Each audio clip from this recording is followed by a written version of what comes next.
আসসালামু আলাইকুম। আজকে সবার মাঝে আমাদের গ্রামের কিছু সৌন্দর্য তুলে ধরার চেষ্টা করব। প্রথমে রয়েছে আমাদের মধ্য ছত্রভোগ মদিনা জামে মসজিদ, একটি দারুণ স্থান, সুন্দরতম স্থান। তো এরপরে রয়েছে আমাদের ছত্রভোগ ব্রিজ, যেখানে আমরা এক সময় ভাই ব্রাদার মিলে সবাই আড্ডা দিতাম, কিন্তু সবাই প্রবাসে চলে যাওয়ার কারণে হয়তো এখন আর তেমন আড্ডা দেওয়া হয় না। এক সময় এটা আমাদের প্রত্যেক দিনের একটি প্রিয় জায়গা ছিল, যেখানে আমরা বসে বসে আড্ডা দিতাম, এবং আমাদের দোকান যেখানে প্রত্যেক দিনই নিয়ত বসা হয়, মুরব্বীরা আড্ডা দেয়। তো এরপরে রয়েছে আমাদের সবার প্রিয় শান্তিতলা।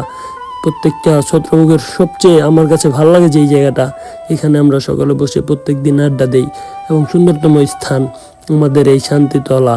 আপনাদের সবার দাওয়াত রইল, একদিন এই শান্তিতলায় আসবেন, মুড়ি মাখা খেয়ে যাবেন।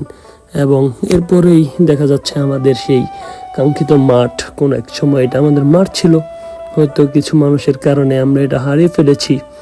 তো যাই হোক, দোয়া করবেন আমরা যেন আবার আমাদের মাঠটা ফিরে পাই। এই মাঠে অনেক খেলেছি এক সময়, কিন্তু এখন খেলতে পারি না মানুষের জন্য। তো সবশেষে রয়েছে আমাদের সবচেয়ে সুন্দরতম স্থান ছত্রভোগ কবরস্থানের পাশে বড়ইতলা। বর্ষার মৌসুমে এটা অনেক সুন্দর একটি স্থানের রূপ নেয়।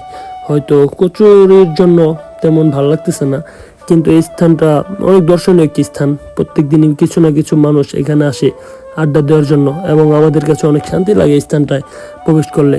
আমার সবচেয়ে পছন্দের একটি জায়গা বলতে পারেন, এবং আপনারাও আসবেন, ভালো লাগবে সবার ইনশাল্লাহ।